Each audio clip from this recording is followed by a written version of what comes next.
Bonsoir à tous, j'avais prévu un live à 20 h, mais la technique en a décidé autrement.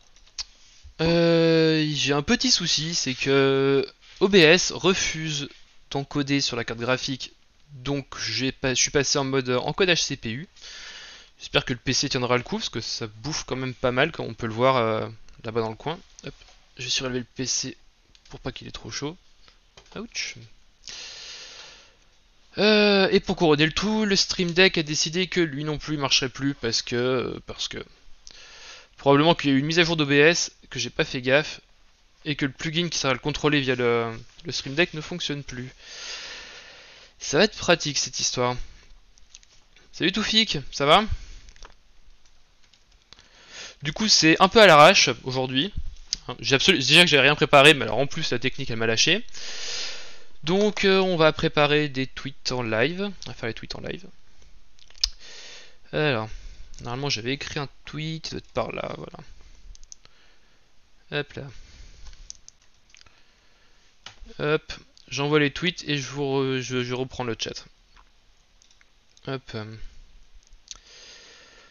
Alors, quand tu veux. Tac, et image.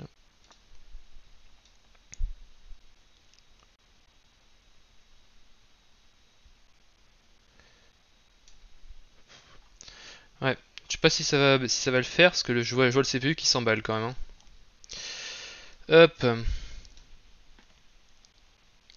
Tac, et Mastodon.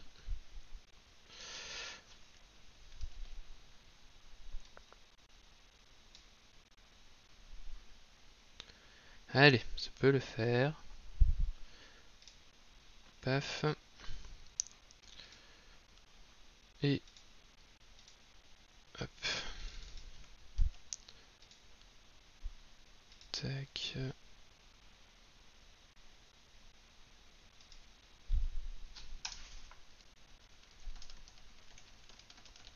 Voilà, le tweet est posté si vous voulez le retweeter, tout ça, tout ça. Vous connaissez les bails. Salut Germain, enfin salut Carso, ça va? Ça n'arriverait pas sous Windows? Eh bah c'est pas vrai, parce que j'ai eu le problème l'autre jour sur le PC du boulot sous Windows. Donc comme ça, comme quoi. Bon, est-ce qu'on m'entend bien déjà? C'est la première question. Hop, on va mettre l'OBS par là. Parce que j'ai besoin d'OBS du coup. Puisque je n'ai plus de Stream Deck. C'est dommage, hein, parce que de base, il marche plutôt bien le Stream Deck, hein. Il est cool, hein. C'est cool comme truc. Hop. Bon, j'essaierai de voir demain pourquoi ça marche pas, parce que bon, on va pas rester dans cet état-là. Hop, qu'est-ce que j'ai là? Tac, tac, tac. Ok, on est bon. Bon, comme on peut le voir, le CPU est bien élevé. On va voir si ça tient le coup une fois que j'aurai lancé une VM Windows, justement.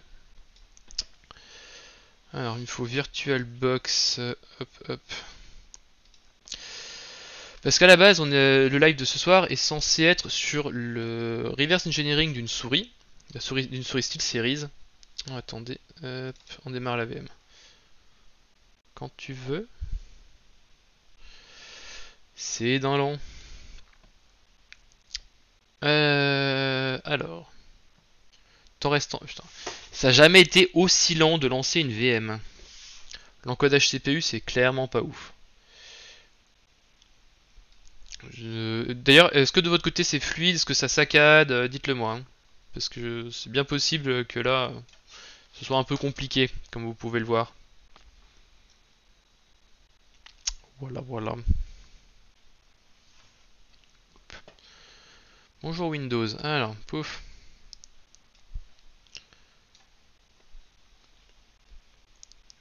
Je suis à 100% de CPU, c'est génial. Ok. Oui. Le sujet de ce soir, du coup, j'étais un peu perdu avec mes histoires d'OBS, moi. C'est le reverse engineering d'une souris. Alors, pour ceux qui le savent pas, on va prendre ça. Tac. Comment je dégage l'onglet de là-dedans? Oh là là. J'ai jamais vu un truc aussi lent de ma vie. Alors, voilà. Je développe un petit logiciel qui s'appelle Rival CFG. En fait, ça permet de configurer les souris SteelSeries sous Linux et aussi sous Windows d'ailleurs accessoirement, hein. même s'il y a un petit bug actuellement avec certaines souris. Et donc, dans le cadre de ce logiciel, SteelSeries m'a envoyé, hop, un petit paquet de souris. Alors attendez, on va passer en mode... c'est vrai que j'ai utilisé le... Tac, voilà. SteelSeries m'a envoyé un petit paquet de souris, voilà. Un joli paquet. Alors dedans on retrouve la Rival 3 que j'ai déjà fait. Donc celle-là elle est entièrement supportée par la dernière version du logiciel, la 4.1, que j'ai sortie dimanche normalement. La Sensei 10 c'est celle qui nous intéressait aujourd'hui. Ouais t'as vu c'est Noël avant l'heure. Hein. Bouge doucement, oui c'est vrai qu'en plus j'ai même pas pensé à piquer la bonne caméra au boulot, j'ai celle de merde de mon PC. Ça c'est la totale. Donc celle-là c'est celle qu'on va faire aujourd'hui, que je n'ai pas encore fait. Hop, ensuite qu'est-ce que j'ai là-dedans? J'ai la Sensei 310 qui est la même souris que la Rival 310 avec deux boutons en plus globalement et un design symétrique. Celle-là aussi elle est entièrement supportée par Rival CFG. Par contre il y a un bug sous Windows, on peut pas lui changer ses couleurs. C'est un problème avec le backend HID.dll. Je n'ai pas encore trouvé pourquoi il voulait pas fonctionner, mais on verra bien. J'ai la Rival 500 qui est déjà en partie supportée par le logiciel mais pas entièrement. C'est possible qu'il y ait des petits lags à l'image, hein. Surtout la caméra elle doit être pourrie. Et comme c'est de l'encodage logiciel, je suis à 100% là, donc c'est 100% de CPU, donc c'est possible que tu aies des lags. Ouais, c'est un peu l'enfer. Alors, je finis juste, je vais t'expliquer tout. Donc là, voilà, c'est la Rival 500, je m'en occuperai un peu plus tard aussi. Il faut notamment que je supporte le binding des boutons, ce qui est plutôt important pour une souris qui a 13 boutons, je crois. Combien de boutons dessus? Tac, tac, tac. Ouais, je crois que c'est 13 boutons, celle-là. Et enfin, j'ai la Rival 650, qui est la version sans fil de la Rival 600. Celle-là, c'est celle dont je m'occupe en dernier. Il y a pas mal de choses à faire dessus. Ah, le son saccade. Merde. Je pense que c'est quand le PC chauffe. Attends. Paf. Parce que là, ça se calme. Vaguement. Alors, attends. Tac, tac, tac. Je dirais que j'ai plus de Stream Deck. Hop, comme ça c'est mieux. Peut-être. C'est peut-être moins de trucs qui bougent à l'image, ça va peut-être lui plaire un peu plus. Ouais, clairement. Donc, voilà. Donc la dernière, c'est la Rival 600. Voilà, 650. Qui s'enfile, donc il faudra aussi aller lui lire son niveau de batterie. Il y aura pas mal de choses à faire dessus. Mais ce sera pour plus tard. Hop. Je vais voir si je redémarre Windows du coup. Est-ce que ça va au niveau CPU? Ça a l'air d'aller. En fait, c'est quand je mets la caméra en trop grand, ça fait trop de trucs à encoder, visiblement, c'est pas ouf. Ça va être fun. Il me bouffe quand même pas mal de CPU, le Windows. Il va vraiment falloir que je trouve d'où vient le problème, parce que c'est gênant de plus pouvoir utiliser le GPU pour encoder. Ah, Windows, gna gna gna, oui, bon, ça chute. Hop, donc, on va ouvrir la souris, on va commencer. Est-ce que c'est toujours bon? Ouais, donc du coup tu posais une question. Est-ce qu'on m'a fourni un semblant de doc ou est-ce que je fais du vrai reverse engineering à l'ancienne avec dump, du micro logiciel, etc. Alors non, on m'a pas fourni de doc. D'ailleurs du coup quand j'ai pu contacter SteelSeries, pardon, ils m'ont dit qu'ils ne pouvaient pas fournir les specs des souris pour des raisons purement politiques internes. Ça dit non tout en haut. Par contre, ils n'ont pas de problème avec ce que je fais sur reverse engineering, c'est pour ça qu'ils m'ont envoyé les souris. Par contre, on va pas s'embêter à dumper le micro logiciel, tout ça. En fait, ce qu'on va faire, c'est qu'on va faire parler la souris à son logiciel sous Windows, et nous, on va analyser le port USB, ce qui passe sur le bus USB en fait, pour reproduire la même chose en fait. Donc, petit unboxing dans une mini bout de webcam là-haut. Voilà, c'est une jolie petite boîte. Un mode proxy, ouais voilà c'est ça, nous on va se foutre au milieu avec Wireshark et puis on va écouter tout ce qui se raconte. Hop, pousser ça.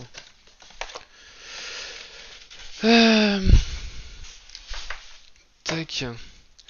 Donc je l'ai encore jamais ouverte cette souris là. On va voir déjà si elle marche, ce serait une bonne chose. Alors pour info, du coup maintenant je suis à 8 modèles de souris SteelSeries que je possède. J'ai la Rival 100 qui est au boulot, que j'avais acheté, c'était la première que j'avais eue. J'ai la Rival 110 qui est là, que j'utilise à la maison. Et j'ai une Rival 300 que quelqu'un m'a envoyé sur GitHub. Et donc les 5 souris de SteelSeries qui m'ont envoyé. Hop. Alors. Ah mais du coup, de toute façon le Stream Deck il marche pas, je peux le débrancher. Allez hop, ça me fait un port USB de libre. Déjà, on va brancher la souris. Quand tu veux. Alors le principe du port USB, c'est pas, ça se branche pas comme ça se branche pas comme ça. Ah si, ça se branche comme ça, comme d'hab. Hein. Hop. Oula. Donc voilà, donc elle s'allume, visiblement elle change de couleur, réglage par défaut, tout ça. Donc ça a l'air pas mal. Jusque là ça marche.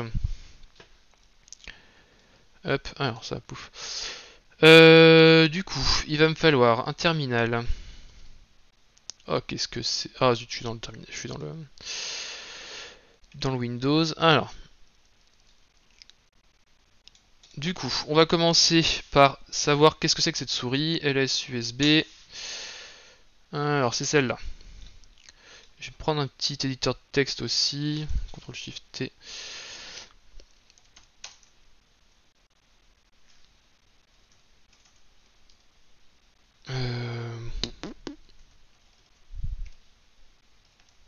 Hop, on va enregistrer ça. Ça va très bien. Salut Mister SP, ça va? Alors c'est un peu la galère le stream, hein. Il est possible qu'il délag tout ça, parce que ça a décidé de pas fonctionner. Salut Nesbon aussi. J'ai eu des problèmes avec OBS qui ne voulait plus encoder sur la carte graphique, donc je suis en encodage full logiciel, pardon. Donc mon CPU est à 100% et ça va pas s'améliorer avec le Windows et tout ça qui est en VM. Voilà, voilà. Il va falloir que je répare ça demain, mais voilà. Donc, ici, LS USB. Hop, je note cette information là parce que j'en aurai besoin après. Donc on vient toujours. Ouais, c'est bizarre. Ouais. Donc on vient tout juste de commencer, du coup, avec un peu de retard. Et même le Stream Deck il a décidé qu'il fonctionnait plus qu'OBS, donc tu vois, autant te dire que c'est un peu le bazar. Alors comment qu'est-ce qu'on va s'organiser Qu'est-ce que vous avez à l'écran vous? Tac. On va réduire un peu la fenêtre de Windows là. On n'a pas besoin d'autant. On va mettre celle-là en dessous.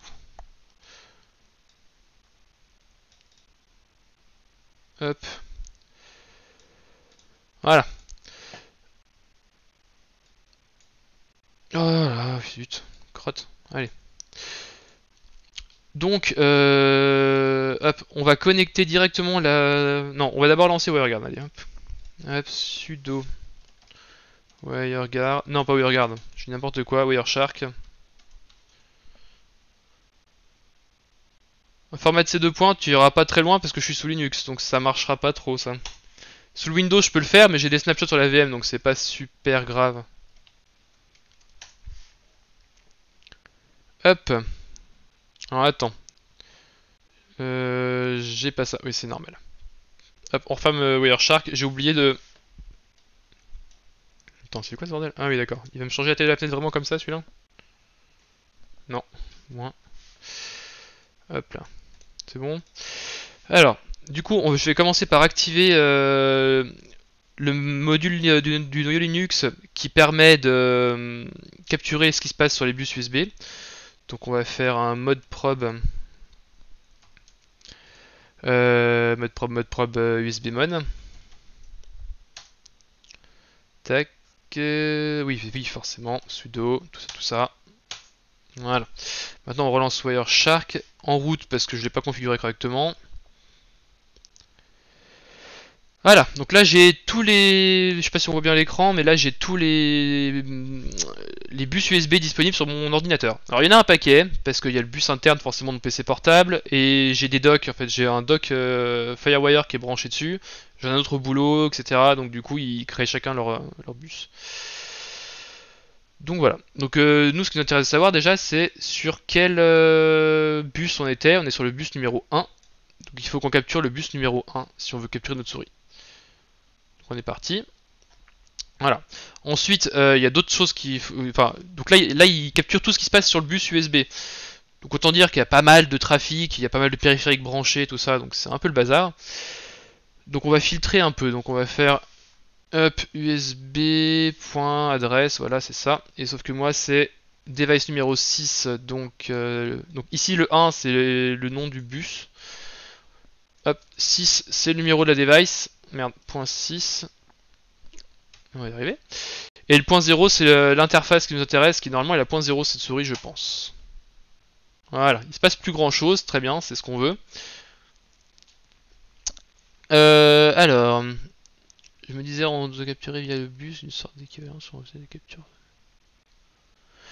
Via un process en soi, je vois pas trop comment on peut faire. Que tu sois sous Linux ou Windows, normalement tu dois pouvoir capturer des bus USB depuis Wireshark. Normalement il n'y a pas trop de soucis de ce côté-là. C'est pas forcément, c'est pas lié à un process en fait, c'est vraiment lié au fait que tu envoies des données sur un bus USB. Tu as deux souris de brancher, celle pour bosser, celle pour capturer. Ouais, c'est ça. Donc tu vois, est-ce qu'on voit bien à l'écran? Merde, du coup j'y vois rien. Tac, voilà. Donc j'ai celle-là là, qui est ma souris, ma Rival 110 que j'utilise, et celle-là qui est la Sensei 10 que je suis en train d'étudier. Voilà. Au niveau de la technique, d'ailleurs, je me disais en cas. Alors, je vois pas trop de quoi tu parles, Nesmon, mais techniquement, on peut capturer tout ce que fait un logiciel sur ordinateur. Il y a notamment des programmes comme Strass ou Linux qui permettent de savoir quelle bibliothèque t'as chargé, quel appel système t'as fait, etc. Pour information. Ok, top, d'où le silence dans le monitoring USB. Ok, oui, c'est ça. Oui, du coup, effectivement, c'est pour ça que quand je bouge ma souris, il se passe rien. C'est parce que, effectivement, déjà deux choses, c'est que j'utilise une autre souris qui est même pas sur le même bus d'ailleurs, parce que celle-là est sur le bus de mon dock. Et en plus, normalement, on a filtré quand même l'interface qui nous intéresse, donc celle qui, même si je bouge celle-là, normalement, j'aurais pas de. Si je bouge l'autre, en fait, on voit rien apparaître non plus, parce que oh tiens, il y a du plastique dessous. J'avais pas vu. Allez hop. Comme quoi, elle est toute neuve. Hein. Donc voilà. Normalement, l'interface 0, ça devrait être l'interface de contrôle. C'est ce qu'on va vérifier assez vite. Donc on va se mettre sur le Windows. On va connecter la souris. Hop, donc celle que je veux, c'est... Non, le Arctis, c'est mon casque. Sensei 10. Voilà, donc la Windows, il va nous faire plouf plouf plouf. Voilà. Là, on voit qu'il se passe des choses déjà. Ce qui est plutôt bien. Donc là, c'est parce que le logiciel C-Series est lancé en plus. Dégage. Donc, il a dû reconnaître la souris. S'il veut bien me lancer ça. Oh, c'est d'une lenteur, c'est affreux.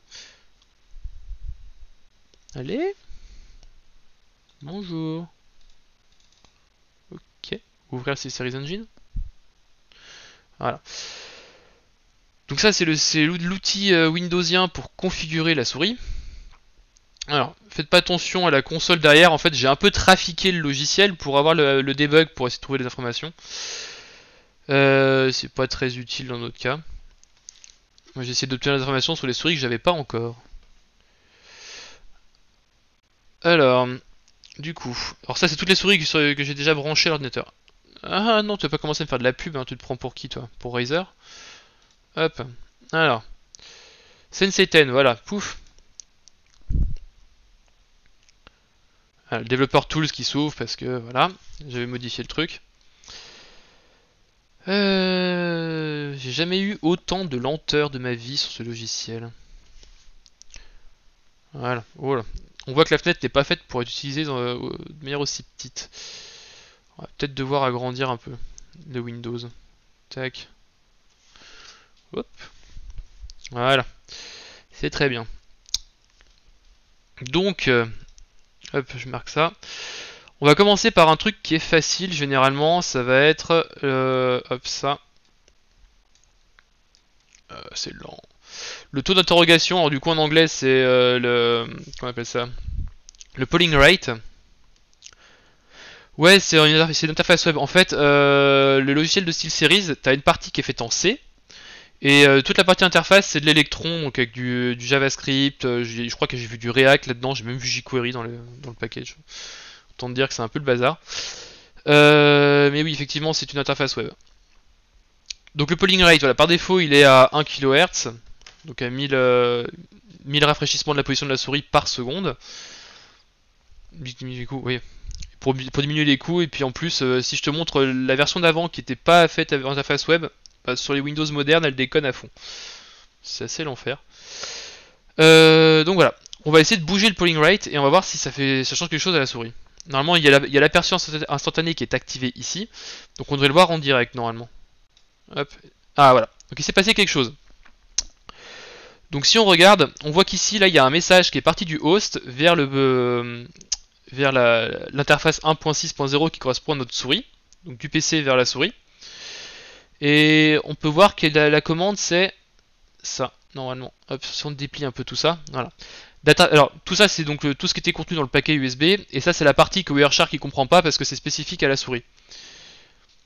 Donc si on regarde, on a 55.001F, 01, 08, 0010, je sais pas à quoi ça correspond encore, mais voilà.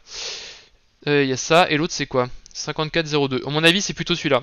Alors celui-là, le premier je sais pas ce que c'est, il y a moyen que ce soit plutôt le taux de rafraîchissement, la sensibilité.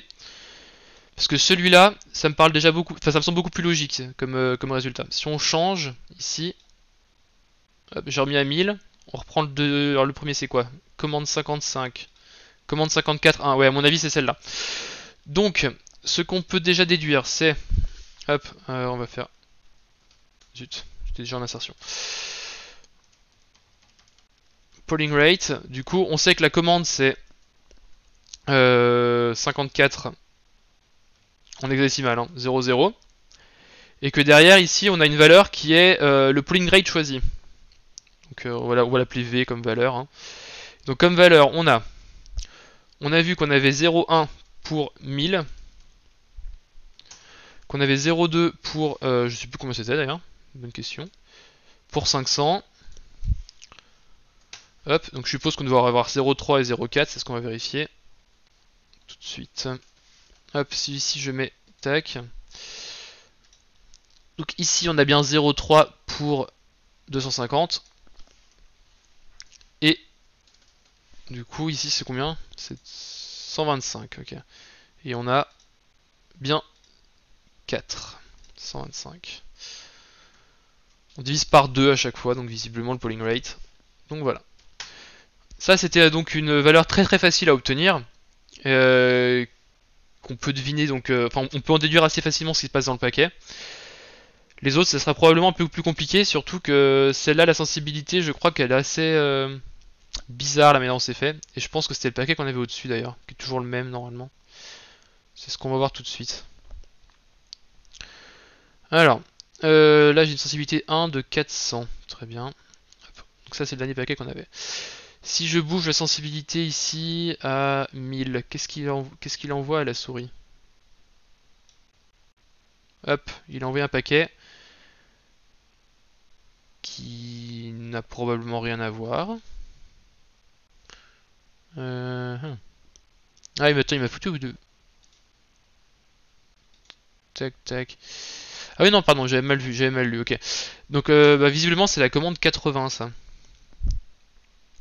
Ça correspond à la demande 80, et ce qui est assez spécial sur cette souris qui n'était pas sur les précédentes, c'est que le logiciel peut contrôler... Hop. Attends, 155, il me renvoie des trucs que je comprends pas, attends. On va recommencer. Je reprends ça, tac, j'ai une nouvelle commande. Non, c'est bien la 55, c'est celle que je disais tout à l'heure, du coup. Donc, voilà. Donc, cette souris-là, on peut lui définir entre 1 et 5 niveaux de sensibilité différentes qu'on peut switcher avec le petit bouton qui est dessus, là. Qui est là. Tu vous laisses marathon. Ok, bah bonne série du coup, Mister SP. Du coup, voilà. Je reprends. Sur cette souris-là, on peut configurer entre 1 et 5 presets. En fait, on peut en supprimer des presets.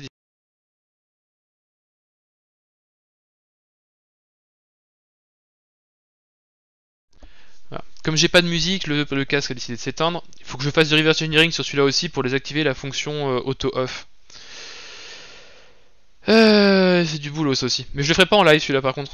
Parce que j'en ai besoin pour parler du casque. Donc je disais, on a 5 presets actuellement qui sont définis. Ici on voit que je peux pas en rajouter d'autres parce qu'il veut pas. Et celui-là normalement je dois pouvoir le supprimer théoriquement. Je sais pas comment on fait mais on doit pouvoir le supprimer. Donc normalement on peut définir un différent nombre de presets qu'on peut ajouter ou supprimer normalement à notre guise. Et donc c'est ce qu'on trouve dans le paquet normalement. Donc si on voit les paquets qu'il envoie, voilà, hop c'est celui-là. Donc 5500, ça va être la commande, et après ça va être la liste des presets, je crois. Non, ou le nombre de presets et liste de presets, il va falloir qu'on trouve ce que c'est exactement. Par exemple là j'ai le preset numéro 2 qui est sélectionné, ici il y a un 2, ça pourrait être ça. Hop, on change de... Ouais c'est ça. Donc le 1F je sais pas quoi il sert, aucune idée. Et après le reste ça doit être la liste des presets plus ou moins. Ça doit être la valeur des presets. Alors attends, on va prendre des notes. Hop. Du coup, sensibilité. Alors déjà, on sait que la commande c'est 55 001F, a priori. Je sais pas encore à quoi il sert le 1F. Après ici on a vu qu'on avait le preset sélectionné.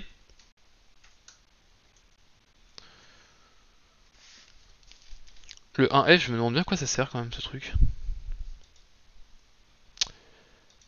Et en plus c'est bizarre parce que normalement on doit pouvoir en supprimer des presets. Hein. Sur la Rival 3 en tout cas je peux en dégager. Ah si on peut le faire là, comme ça en remove level, ok. Tac, donc là j'en ai plus que 4, qu'est-ce qui s'est passé? 0F, ok. Ici il doit y avoir le nombre de presets et un masque. Ça sent bizarre. Hop, si je rechange de onglet, il se passe quoi? 0F. C'est chelou comment il compte ça. Bon, ici ça doit être lié au nombre de presets, mais je sais pas encore comment ça marche. C'est ce qu'on verra plus tard. Alors, ici on a le preset sélectionné. Ensuite ici on a 02, 10. Donc 02 c'est le preset sélectionné. Hop, ici. 10 ça doit être la valeur du premier. 14 le suivant, 18 la suite d'après. Ça fait quoi? 1, 2, 3, 4. Et tout à l'heure on en avait combien? Attends, je vois plus où j'en suis. Tac, tac, tac. Ici ça m'en ferait 1, 2, 3, 4. Si je reprends un plus vieux... Ah, il y en avait un autre ici là. Quand j'étais à 5. Donc il semblerait qu'il y ait la sensibilité et puis 0, sensibilité 0, ok. Donc on va faire ça. Sensibilité 1, 0, 0, sensibilité 2, 0, 0, sensibilité 3. Hop, 0, 0 et S5. Donc visiblement ça doit marcher à peu près comme ça. Zut, évidemment. Hop. La question maintenant c'est de savoir quoi correspondent les valeurs de sensibilité. Du coup si je mets ici sur le 1, sur le premier preset, hop, on va sélectionner ça. Je vais mettre 50, on va voir d'où commence l'échelle déjà. Host. Alors 0, 1, 0, 1. Donc 1 ça correspondrait à...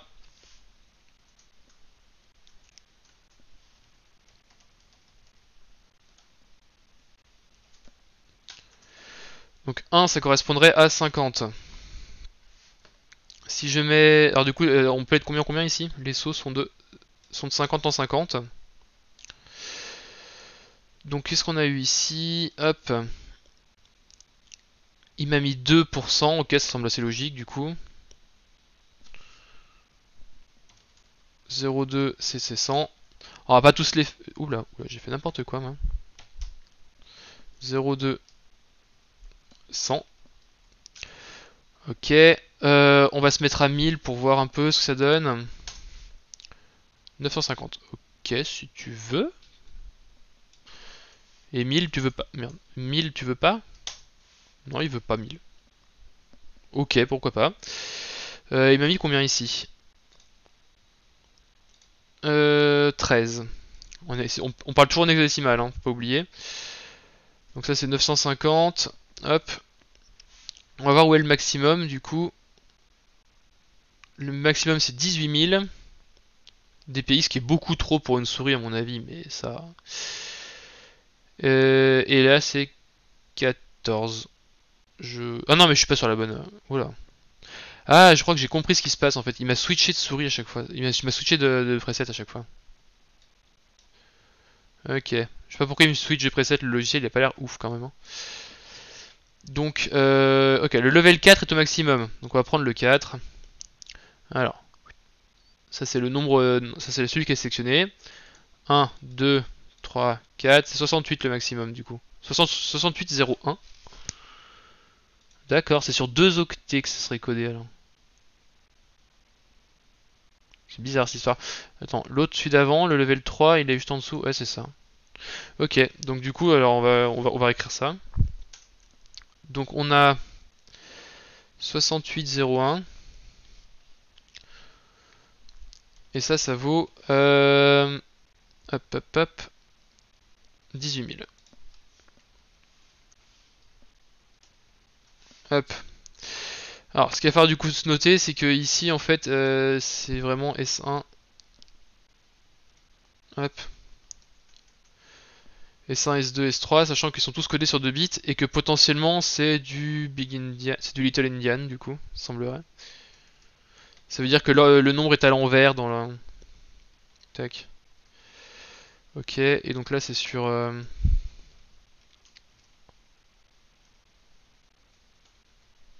Hop. Donc on sera en Little Indian et en 16 bits. Hop là.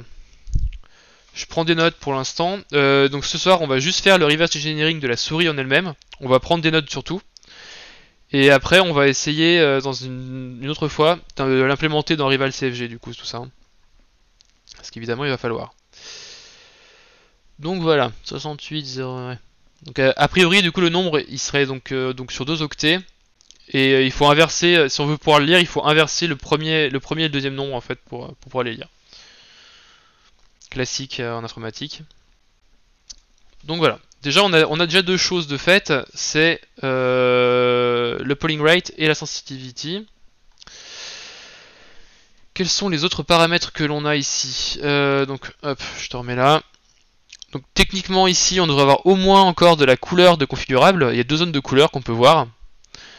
Et les boutons, il va falloir déterminer s'ils sont configurables de manière hardware ou seulement software. Ça te convient de la faire en deux streams? Ouais, moi aussi, parce que mon PC, je sais pas s'il va survivre, il chauffe bien là. Il va falloir que je trouve moyen de régler OBS avant. Donc, on doit avoir deux zones de couleur configurables déjà. Alors la question que je me pose, c'est quel type de protocole on va avoir, parce que j'en ai vu au moins 3 différents utilisés sur des souris SteelSeries. Un où il n'y a que des couleurs fixes qui peuvent être envoyées à la souris. Et si on veut faire des dégradés de couleurs, comme c'est le cas actuellement, hein, ça change de couleur en permanence la souris. Hop, sur des couleurs qu'on voit bien, voilà. Donc si on veut faire ça, c'est le logiciel qui doit envoyer en permanence le changement de couleur.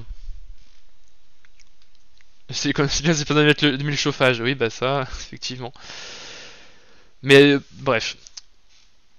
Du coup, le changement de couleur, c'est soit le logiciel qui le gère, soit la souris elle-même. Celle-là, je pense que c'est la souris parce que quand je l'ai branchée sous Linux et qu'il n'y avait pas encore son logiciel, elle changeait déjà de couleur.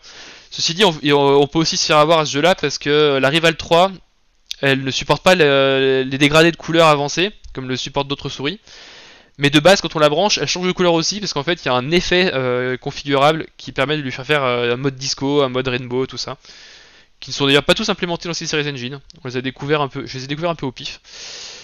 Donc voilà. Donc ce qui va se passer, ça va être très très simple. On va aller là. Hop, on va déjà, hop, j'étais là. On va passer déjà en mode color fixe déjà pour voir un peu ce qui se passe. Et ok. Il m'a déjà changé la couleur. Donc normalement voilà, ma souris elle a une couleur et elle bouge plus. Donc si on regarde qu'est-ce qu'il nous a envoyé, ça c'est autre chose. Voilà. Donc là on a un énorme paquet. Donc voilà, donc on doit être sur un des protocoles un peu plus compliqués. Donc je vais vous expliquer un petit peu. Donc il y a un protocole qui est utilisé sur la Rival 700, 710 et probablement sur la 500 que j'ai pas encore fini enfin que moi j'ai pas encore commencé à étudier du tout. En fait, il y a un contributeur sur GitHub qui a commencé à bosser dessus, Il a déjà fait des trucs pour la Rival 700 et j'ai une PR pour d'autres trucs. Donc ce protocole là, il permet de définir des points, bah, comme on l'a vu tout à l'heure en fait. Hop, si je me remets en mode color shift, voilà. Il permet de définir des points de couleur. Et on va envoyer à la souris, du coup on va lui dire bah tu vas à telle vitesse et voilà tous les points de couleur à telle position, faut être très couleurs, etc.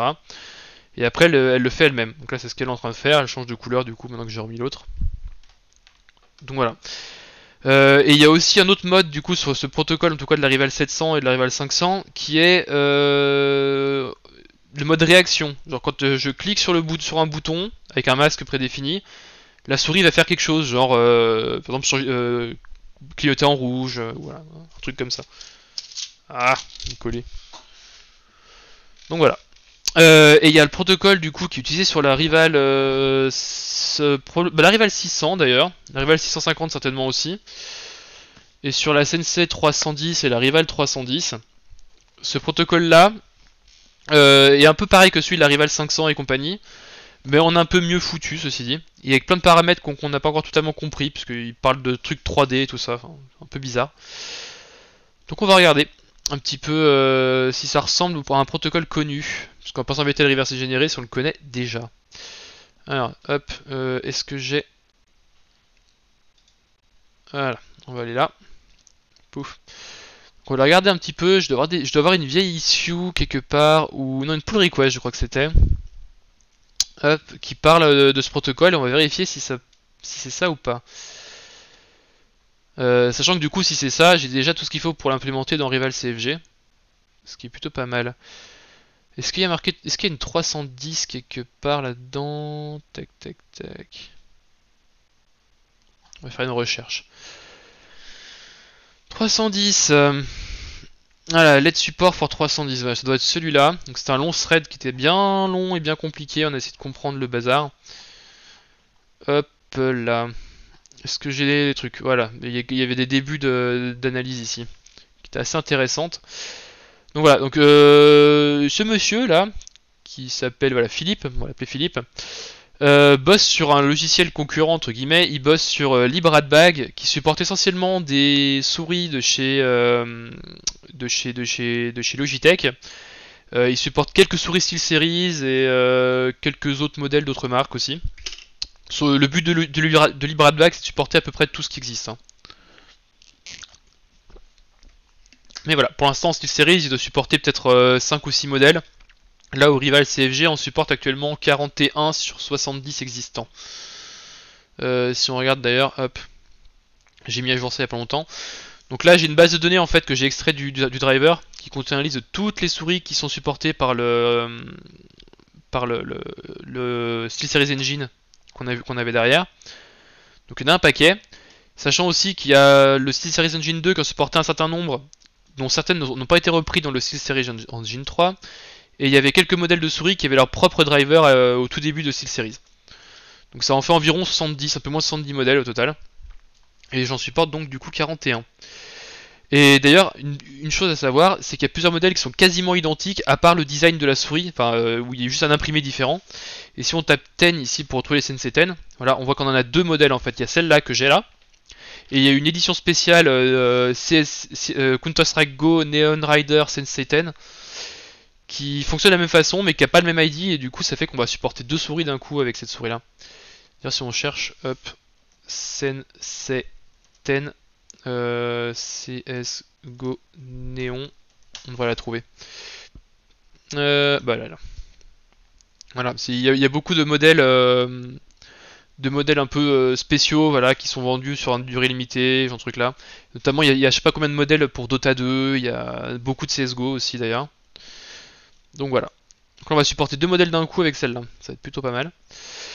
Donc pour en revenir à notre couleur de souris, voilà, donc la commande c'est 5B, donc c'est exactement la même commande. Donc ça c'est parfait. Voilà, donc ce qu'il faut savoir c'est que d'une souris à l'autre qui utilise ce protocole là, ouais t'as vu elle est kikou là l'autre, hein. Je la trouve jolie mais effectivement elle est assez kikou. Il faut savoir que suivant les modèles de souris, les paramètres ne sont pas exactement au même endroit. Donc il faudra regarder plus en détail ce que ça donne. D'ailleurs on peut commencer maintenant, voilà 5B, voilà. 5B00 c'est la commande, 00, ok. Ça doit être la durée, comme pour l'autre. Ça doit être à peu près bon. Hop, hop, hop, hop, hop, hop, hop, hop. C'est censé être quoi? Number of points. Nous, on en avait combien de l'autre côté là-bas? 1, 2, 3, 4, 5, 6. Hop. Donc on est censé en avoir 6. Hop, et où? Là. Number of points. Il m'a mis ça où, lui? Lui, il en avait mis 9. Alors, faut savoir que s'il y en a 6, il y en a potentiellement 7 parce que le logiciel a tendance à rajouter un point au bout pour pouvoir faire la boucle. Alors, ça doit pas fonctionner exactement de la même façon. Ça doit être l'ID de la LED, ça, à mon avis. On doit l'avoir quelque part par là. Attends, ça c'était la couleur fixe, hein, je pense. C'est peut-être pour ça. Ah si, ouais, non, d'accord. Là, c'était la couleur fixe de tout à l'heure, donc ça doit être un point ici. Tac. Si on va sur celui-là, donc la dernière, là. Ça sera peut-être plus parlant. Voilà, il y a cette couleur. Donc en fait voilà, ce qu'il faut voir c'est qu'ici on voit 1, 2, 3, 4, 5, 6 points de couleur. Mais en fait le logiciel on a rajouté un point rouge ici pour pouvoir faire la boucle correctement. Sinon ça aurait sauté directement de la première à la dernière couleur en fait. Donc on serait passé directement du rose au rouge direct quoi. Sans le dégrader. Donc le logiciel rajoute un dernier point en fait derrière. Et si ça marche comme les autres, on a le droit à 13 points. Donc 12 configurables si on veut pas que le dernier ça fasse n'importe quoi. Ou alors c'est 14 points et 13 configurables, enfin un truc comme ça. Faudra que je revérifie. Donc jusque là ça sent plutôt bon. Hop, il faudra juste bien recompter après pour mettre les octets aux bons endroits, mais sinon c'est à peu près ça. FF00, donc ça c'est du rouge, donc c'était la première couleur qu'on avait effectivement. Hop hop hop. Et par contre il y a un truc qui est bizarre, attends. Normalement il y a une position quelque part là-dedans. Tac, attends. FF000, FF. Normalement il y a quelque chose par là. La première couleur, ah oui, non, la première couleur c'est la couleur par défaut, qui sert à rien. Après il y a la première couleur, donc le premier point il est là. 00 c'est sa position. Après il y a la deuxième couleur ici qui était effectivement du jaune, donc c'est ça. FF, 00 c'est du jaune ça. Ça, la position 2B c'est la position qui est relative à la première position. C'est important de savoir ça. Ensuite on a la couleur suivante ici qui était du RGB, du vert du coup normalement. Si je... Ouais c'est ça, du vert. Donc, paf paf paf. Du vert, voilà. Il est où mon vert? Je suis perdu. J'aurais pas dû bouger la souris. Voilà. Il y avait du vert qui était là, voilà. Position 2B, donc en gros, 2B c'est vraiment pas la position absolue sur le dégradé. C'est le décalage avec le point précédent. Donc du coup c'est normal qu'on voit 2B, 2B, 2B, 2B à chaque fois. Parce que si on regarde bien ici, ils sont éloignés à peu près de la même façon à chaque fois. Donc au final, cette souris là ça va être assez facile. Donc je vais me noter que... Hop. Si... Non, ça c'est Windows, je veux pas Windows. Allez. Hop.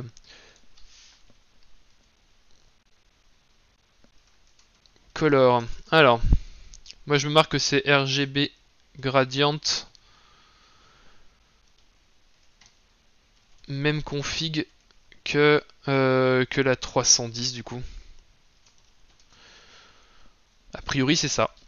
Donc en fait voilà, ce qu'il faut voir c'est que on va prendre le navigateur, hop, hop, voilà.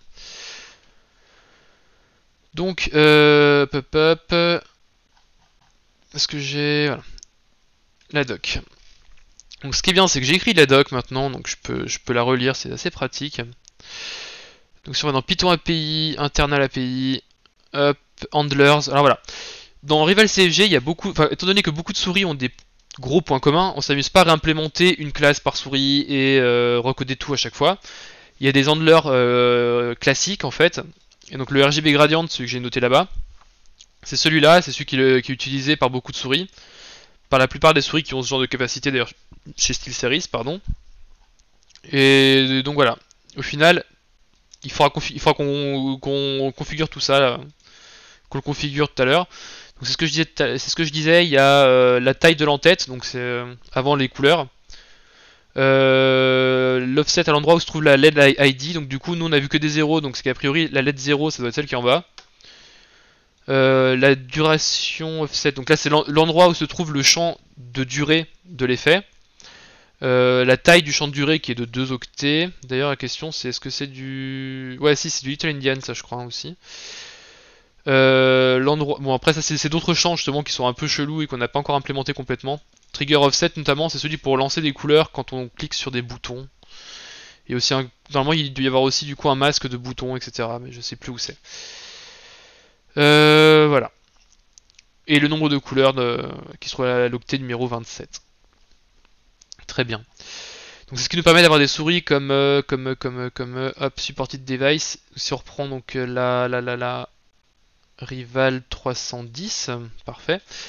Donc c'est ce qui nous permet d'avoir ce genre de choses. Voilà. Donc ça c'est la syntaxe de Rival CFG pour déclarer des dégradés quand on veut les mettre sur sa souris. Donc voilà, donc cette partie-là, ça va être assez facile. Du coup, hop, LED IDs. On va y arriver. Quoique, tac. Alors, ici, le LED ID, je dirais que c'était... Hop. Ça devait être 0, hein, je pense. On va essayer de modifier l'autre pour voir. Tac. Voilà, si lui, je lui mets ce dégradé là, pouf. Voilà, oh là. C'est beaucoup de changements. 55, je m'en fiche, c'est pas la bonne commande. 5B, c'est celle-là. 50001. LED ID 1, je dirais. Et elle doit être répétée quelque part plus loin, je crois. Ou alors il est juste là, le LED ID. Ouais, ça, il est juste là, en fait. Hop, si on regarde bien, donc du coup, tout à l'heure, on avait 5B000, si je dis pas de conneries. On va essayer d'en reprendre une. Non, c'est pas toi. Pas toi. Non plus perdu. Ah, voilà. On avait 5B000, donc 5B00 c'est la commande. Hop. Hop, hop, on va le noter d'ailleurs. 5B00. LED ID et voilà. Hop. Et après le reste c'est pareil que ce qu'on avait dit. Donc la LED numéro 00 c'est le logo. Et la 01 c'est la molette. Voilà. Ça c'est fait. Alors, qu'est-ce qu'il nous reste d'autre comme fonctionnalité à regarder? Il nous reste les boutons de la souris.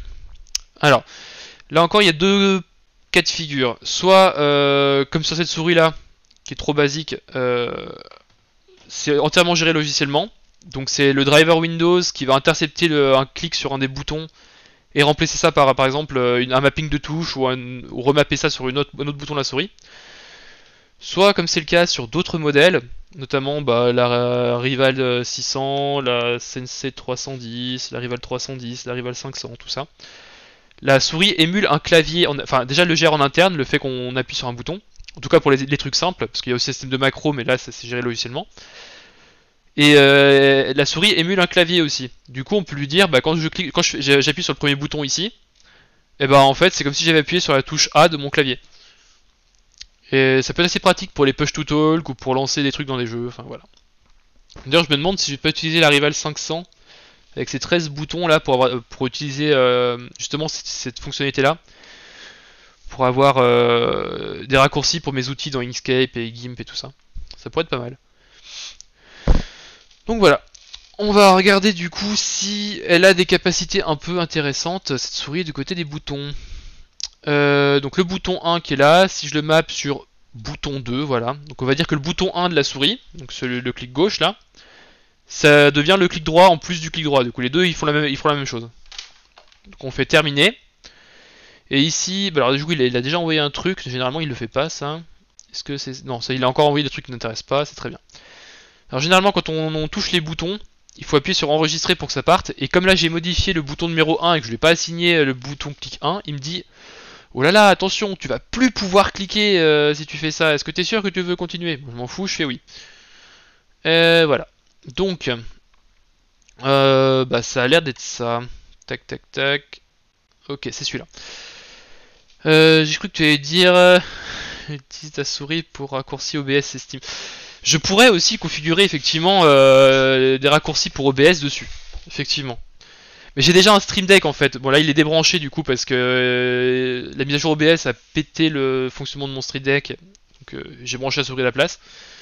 Mais c'est quand même plus pratique le Stream Deck pour streamer. Quand ça marche, évidemment. Hop. Un Stream Deck style Series. Bah oui, pourquoi pas, on peut leur suggérer l'idée. Ils ont un chan sur Discord et on peut leur proposer des idées. Donc si tu veux un style Series Deck ou un Stream Series Deck, je sais pas, faut leur proposer l'idée. Donc voilà, je vous explique un peu le fonctionnement des boutons du coup. Bouton, dièse dièse, bouton. Hop, voilà. Donc c'est la commande 3100. Alors celui-là du coup il y a 5. Les octets font. Non les trucs les champs font 5 octets. 1, 2, 3, 4, 5, c'est ça. Ok, alors. Du coup, bon, on est parti. Je vous explique un petit peu le détail. Donc ici 0,2 en fait ça va correspondre au bouton de la souris numéro 2. Et en fait tout ce qui est là, les 5 octets qui sont là. C'est vrai qu'on voit pas très bien l'écran mais c'est dommage. Attendez, je vais copier ça. Copy as xdump, c'est parfait. Hop. X. Voilà, c'est parfait. On va enlever ça, ça nous sert à rien. Voilà. Ok, CTRL Q. Hop, non, j'aurais pas dû faire ça. Ok. J'ai plus à configurer, c'est pas grave. On s'en fout. Oups. On va y arriver. Hop, voilà, c'est plus joli. Donc il m'a tout copié, c'est même ce qui m'intéressait pas, c'est génial. Hop, voilà, ça on dégage. Ça n'a rien à voir avec ce qui nous intéresse. Voilà. Donc ici on a la commande. Je sais pas si vous voyez bien, hein, confirmez que vous voyez bien. Il faut un écran 7 pouces tactile pour Raspberry Pi faire un Stream Deck homemade. Ouais, ça peut être intéressant ça par contre de faire un Stream Deck homemade. Et il faut le streamer quand tu fais ça parce que ça va être intéressant. Yes, yes. Ok, si vous voyez bien. Donc voilà. Ça c'est le nom de la commande. Donc c'est la commande numéro 31, c'est pour changer les boutons. Ça c'est la configuration du bouton de la numéro 1 de la souris qui est celui-là. De toute façon c'est ce qu'on voit dans le logiciel. Salut Harry Potter. Donc si on regarde le premier octet ici, ça correspond à qu'est-ce qu'on fait avec. Donc s'il y avait marqué 0,1, ça veut dire que ce serait le clic 1 de la souris. 0,2 c'est le clic numéro 2, etc. L'équivalent, enfin c'est transformé en bouton numéro 2, etc. Ici il y a le deuxième bouton de la souris, donc le clic droit, qui lui donc à 0,2, ce qui est normal. Le troisième bouton de la souris ici, avec le bouton numéro 3. 1, 2, 3, 4, 5. Ici le bouton numéro 4 de la souris, bouton numéro 5.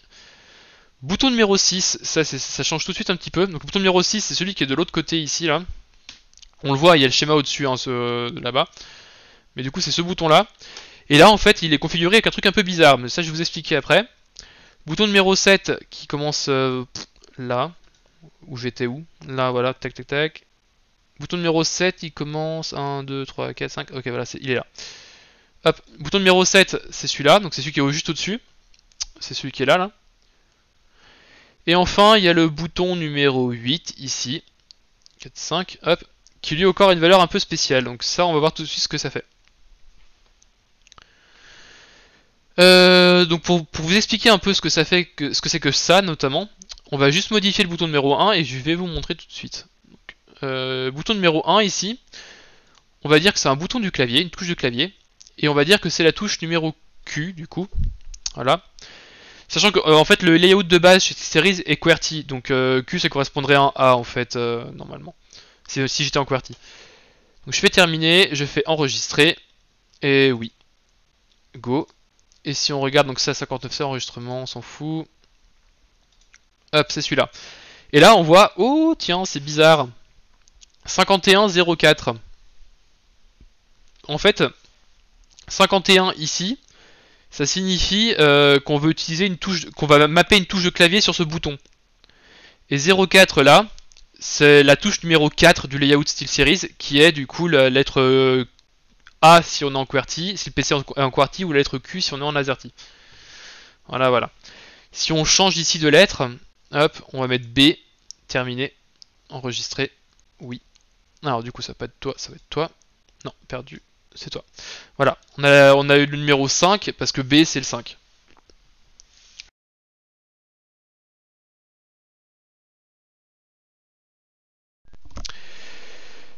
Il va vraiment falloir que je reconfigure mon casque pour pas qu'il s'éteigne quand il n'y a pas de musique. Voilà. Ça le fait depuis en fait que je l'ai branché à Windows pour le reverse engineer un petit peu, quand je voulais récupérer le niveau de batterie. Du coup, il a poussé les paramètres par défaut qui est de s'éteindre au bout de 30 minutes quand tu parles pas, ou 15 minutes ou 20 minutes, je sais plus. Bref, enfin quand tu parles pas, quand il n'y a pas de musique dans les haut-parleurs. Bref. Du coup voilà, on a découvert que 51 ici, c'était donc pour assigner une touche de clavier. Il y a d'autres paramètres comme ça. Hop. Si ici je mets bouton multimédia, par exemple play pause, hop, terminé. Enregistrer, oui. Donc ça va pas être toi, ça va pas être toi, ça va être toi. Ouais, voilà. Donc ici on a 61 CD. Donc 61, ça veut dire que c'est une touche multimédia, donc les touches play pause, etc. qu'on peut trouver sur certains claviers. Et CD, du coup, c'est la valeur pour play pause. Voilà, tout bêtement.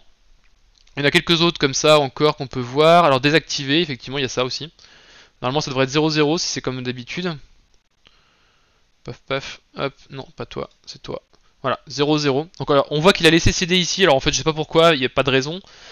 Mais il laisse la valeur ici. Donc si j'avais mis je vais laisser le A, j'aurais 00A. En fait, il va ignorer cette valeur-là en fonction de ce qu'il y a sur le premier octet. Donc là 00, c'est-à-dire que la touche est désactivée, on peut plus cliquer avec.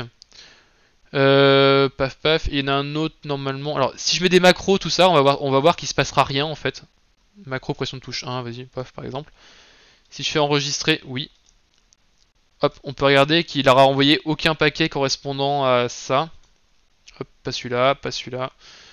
Ça n'a pas bougé. Là, en fait, il m'a remis 0,1 ici, comme un clic normal de bouton. Parce qu'en fait, là, ça va être purement logiciel, les macros. Ça va être le driver qui va intercepter le clic de souris. Donc c'est pour ça qu'il a remis 0,1. Et lancer son truc à la place, en fait. Donc Windows n'aura pas l'information. Et à la place, il va émuler autre chose. Et voilà, donc tout ce qui va être lancer des applications, lancer des configurations, lancer des applis engine, raccourcis SE, tout ça. C'est purement des fonctionnalités qui vont être logicielles et donc qui ne vont pas nous intéresser parce qu'on va pas les prendre en compte nous. Voilà. Qu'est-ce qu'on a d'autre? Normalement, il y a un autre truc, c'est le changement de DPI. Je le vois pas ici. Lancer configuration, l'application. Pardon, je vais le remettre par défaut. Hop, bascule CPI. Voilà. Normalement, le bascule CPI qui est là. Je sais pas pourquoi je le vois pas. Ah, parce que c'est des boutons de la souris. Il est considéré comme un bouton de la souris. Bouton de la souris, voilà. Si je fais bascule CPI, ici, paf, terminé. Hop, on va regarder. Tac, tac, tac, c'est celui-là. Non, perdu. Enregistré, merde. Hop. 1, 2, 3. Voilà. Ici, on voit le 30 qu'on avait tout à l'heure ici. Là. Ça, c'est la bascule CPI. C'est-à-dire que quand on va cliquer sur ce bouton-là, ou même sur celui-là, du coup, comme je viens de le configurer, il va switcher entre les différents niveaux de CPI, de sensibilité qui sont disponibles ici. Voilà. Ça sert à ça, la bascule CPI. Et il y a des souris qui ont et d'autres qui n'ont pas cette fonctionnalité-là. Donc j'ai l'impression que les nouvelles les ont toutes. Faire défiler vers le haut, faire défiler vers le bas, en fait, ça émule un scroll. D'ailleurs, par contre, j'ai pas vu les scrolls. Ah non, celle-là, elle l'a pas configuré. C'est marrant. Donc là, faire défiler vers le haut, enregistrer, oui, ça va être 32, je suppose, ou 33, quelque chose comme ça. Si c'est comme d'hab. 31, 30, bah voilà, 31. 31, 32, ouais. Ça va être. Donc en fait, on peut dire que quand on va cliquer sur le bouton, ça fait comme si j'avais joué avec la molette. C'est pas forcément utile, mais voilà, ça se fait. Et alors du coup, c'est pas le cas pour cette souris-là, ce que je vois. Mais il y a d'autres souris où on peut aussi binder les boutons de la molette. Enfin, quand on scrolle avec la molette.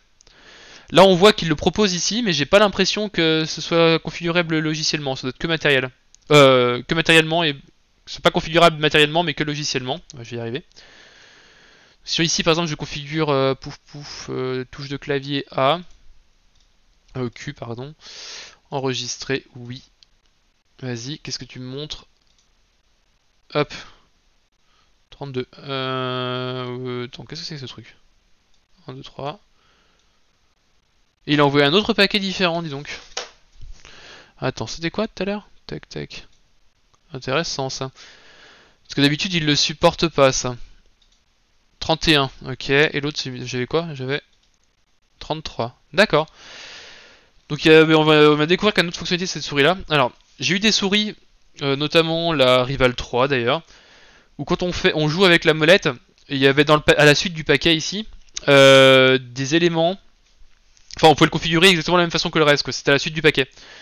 Là, c'est aussi configurable matériellement, du coup, mais via un paquet différent qui est la commande numéro 33. Du coup, je me demande si j'ai d'autres souris qui ont exactement la même chose. Hop. On va bien marquer 3300. Ok, on verra ça.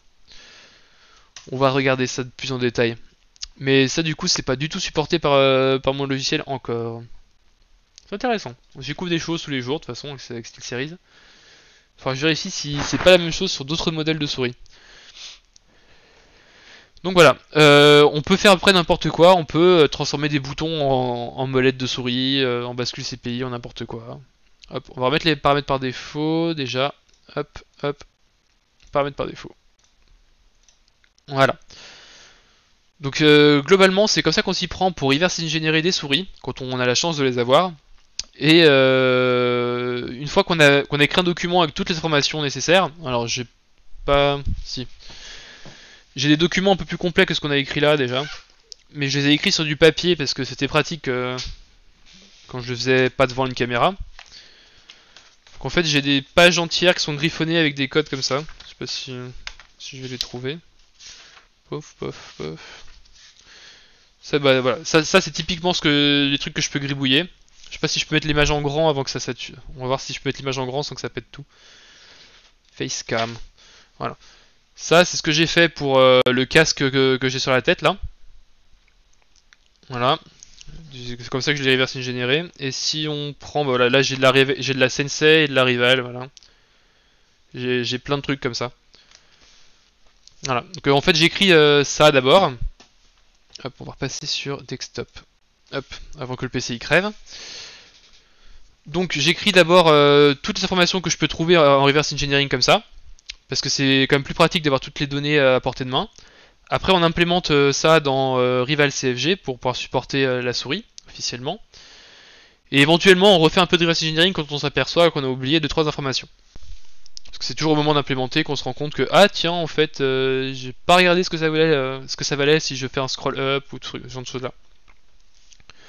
Donc voilà.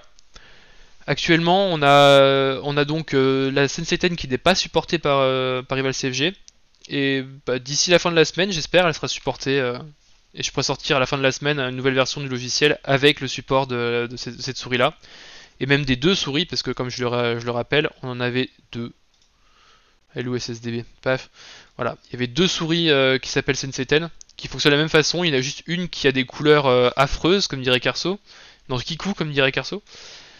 Et la normale que j'ai là, qui est celle que je possède. Voilà, voilà. On va s'arrêter là pour ce soir. Parce que sinon ça va devenir beaucoup trop long. Et puis mon PC il va décéder. Je vais essayer de réparer du coup OBS pour que ça marche correctement et que ça se passe mieux la prochaine fois. Hein. Hop, on va mettre en pause le Windows.